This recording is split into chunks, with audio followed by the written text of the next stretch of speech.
1 2 1 2 1 2 1 2 1 2. Okay.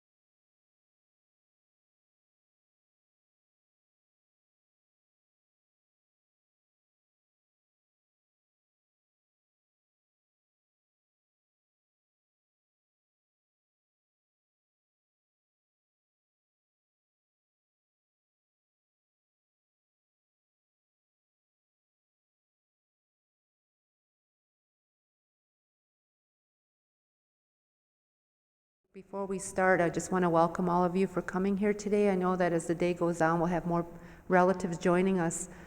With any time that we gather, we always like to begin with a prayer, and especially today because we're focusing on health and we're focusing on our elders. We've asked our relative Dwayne Hollowhornbear to offer some words to Creator to bless this day that we're all gathered here that everything will come in a good way for us. So with that, I'd like to invite him to come up to the microphone and to do this for us.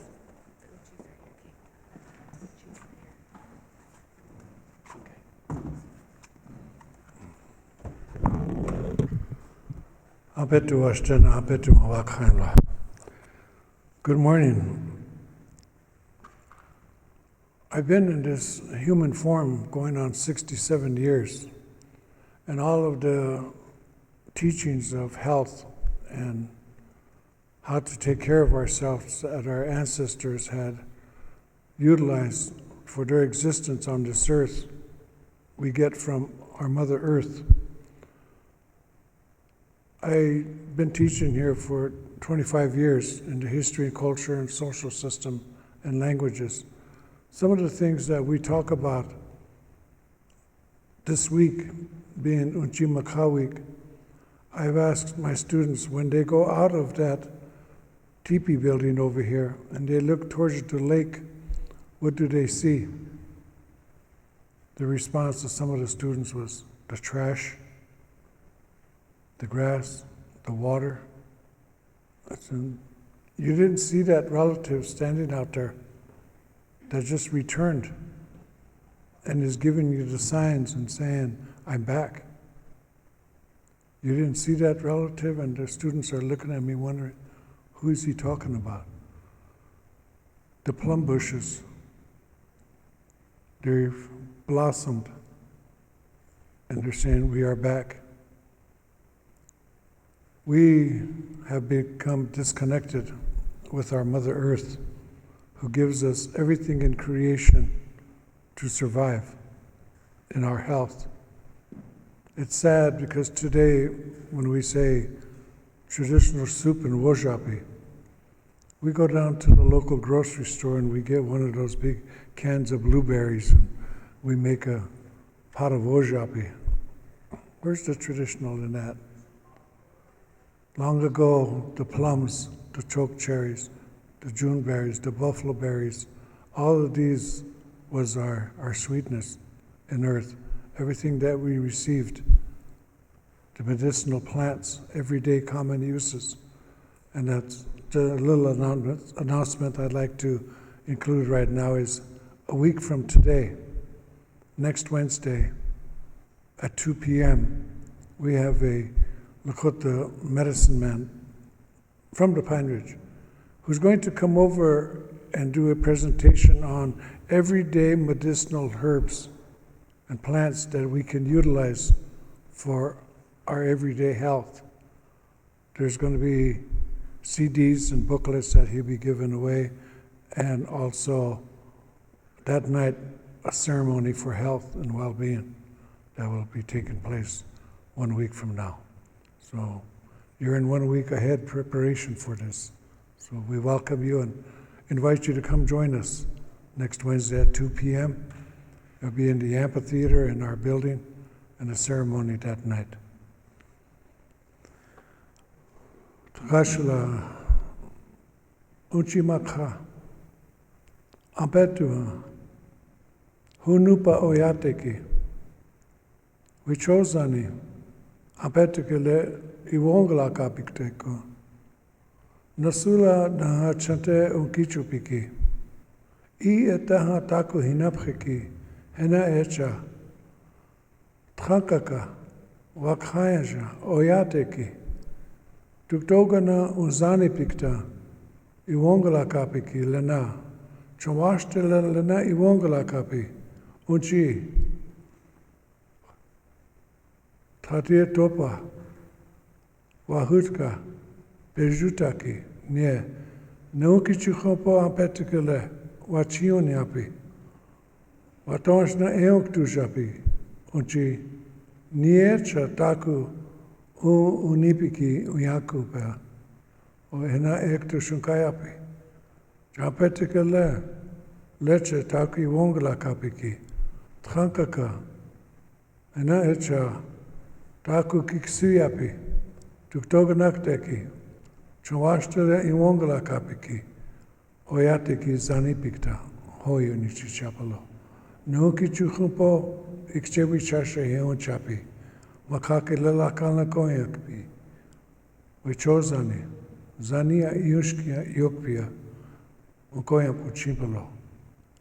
Unshukilavna onkapo. Uzani puchimpalo. Mitakia oyase.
We thought this morning we could introduce ourselves. Our relatives from Pine Ridge are just coming in to the room, and we also have another relative, Dr. Mary Isaacson, who has also come from SDSU. So I thought maybe for our visitors that have come today that maybe we can go around the room and introduce ourselves so that they know.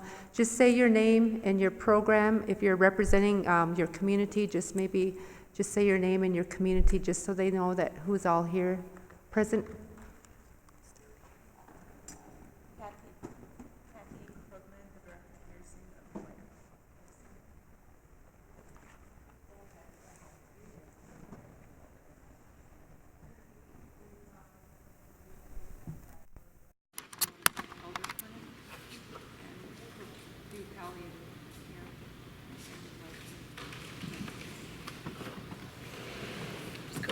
Lisa Bordeaux with the Department of Social Services, Adult Services Needed. I'm Lois Antoine, Admiral Elder, and I'll be 89 on May 7th. I'm still working with Experience Works for the college. I'm from Antelope Community. Shannon Thinnow, I'm a patient benefit coordinator for the Rosebud Indian Health Services. I'm Tammy Cabris. I'm with Adult Services. Jessie Whitehat with Public Health Nursing. Let's let Tony over here.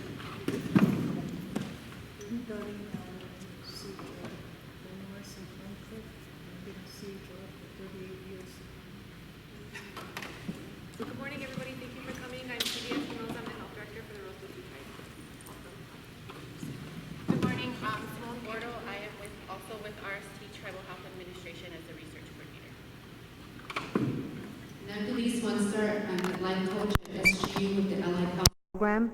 I wanted to introduce first our invited guests here. They're sharing their time and their experience with us on palliative care and the experiences that they had at Pine Ridge. I want to first introduce Dr. Mary Isaacson from SDSU. And then also we have Patricia Catches the Enemy. Oh, right here. And then Valeria Red Cloud.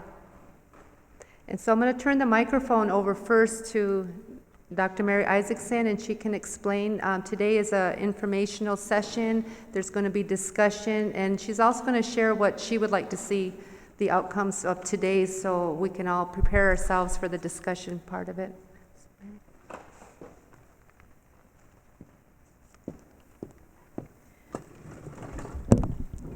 Well, good morning. Can you all hear me okay? All right. So first of all, thank you so very much for inviting us to be here today to tell our story and our journey of working with elders or as a collaborative group in setting up or designing and talking about what palliative care is. First of all, I'll tell you a little bit about myself and how this all evolved. I've been a registered nurse for 34 years. I had to do the math last night, and I thought, oh my gosh, I'm old. And I have worked in the Vermilion, South Dakota area for most of my career. And as you know, Vermilion is rural. It is not as rural as this is, but it is rural. And I was a hospice coordinator for 8 years. And as a hospice coordinator in a rural area, my hub was Vermilion, and I had a 50-mile radius. So that means I was almost to Sioux Falls as I was caring for patients. And many individuals would say to me, how can you do hospice care? And we'll talk later about hospice care. Because it's got to be so depressing. And I said, no, hospice care is so rewarding because it is at the time of an individual's life where they're telling us their stories and we're helping them to live out their legacy and to have the dignity and the quality of life that they deserve. And they are once put in charge of everything again, versus when oftentimes, as you know, you go to the hospital and you lose that control. Where here, the return of control is back to the patient and the family. I have then since gone on to obtain my doctorate, and I started teaching at South Dakota State University in 2013. Prior to that, I had been working at the Red Shirt School, which I'm sure many of you know on the Pine Ridge Reservation, and my love was actually with adolescent risk behaviors. But that palliative care, hospice care was always underneath because I had an aging mother at the time, and always knowing that care for our elders is so essential. How do we make sure that if they want to stay in their homes, that that's what we can possibly do? So I had the opportunity and received a very small grant from the College of Nursing. And I had met with the Tribal Health Administrator. Well, she was actually the nurse for the Tribal Health Administration on Pine Ridge, and asked her, would they be interested in seeing what elders felt about palliative care?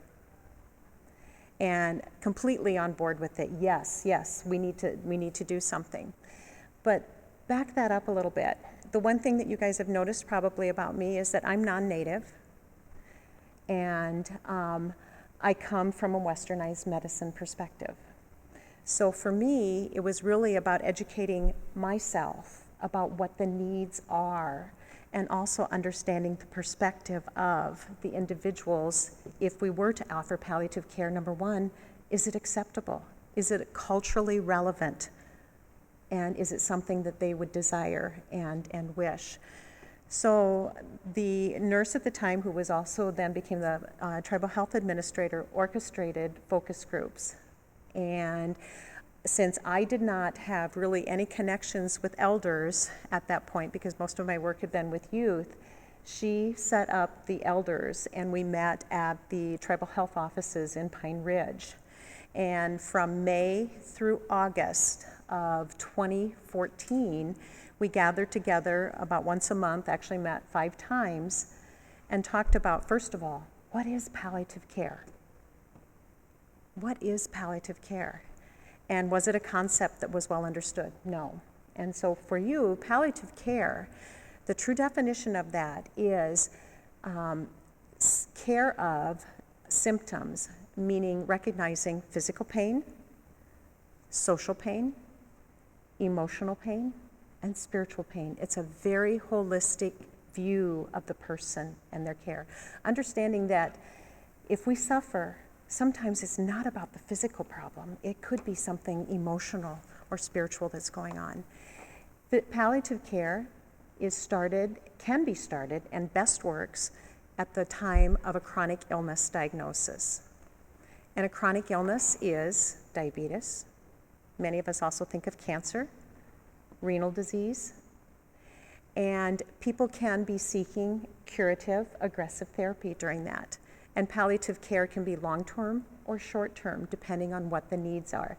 And what palliative care does is really kind of work as the center or the hub, and it helps to connect oncology, internal medicine, all of that, to make sure that nothing is missed and that we're thinking about the person holistically. Palliative care is related to hospice care. They're not the same. And that's where individuals get confused. Because when they say we're going to start palliative care, individuals often think, well, isn't that program where I have to have 6 months or less to live? No, palliative care is not that. Hospice care is that, and that is by Medicare's definition. And that's where that comes from. It's from Medicare, and that's because of reimbursement issues. So, and then many private insurance agencies, Medicaid also included, have then adopted that principle. So for hospice care, a person their diagnosis has to be what they consider at the end stage or a life expectancy of 6 months or less. It also views the individual holistically. So it brings those principles that I talked about with palliative care to the table, but then understanding that instead of working toward a cure, we're working at maintaining quality and dignity at the end stages of life. So we worked as a team over 5 months, meeting with focus groups. First of all, defining, does palliative care, hospice care, fit within the Lakota Lifeways? And I'll let Valeria and Patricia talk about that when they have an opportunity as to what we talked about. There's also a most important part is having the conversation. Families or even within your own family. Anger and dissension, avoid that. And this is what I want.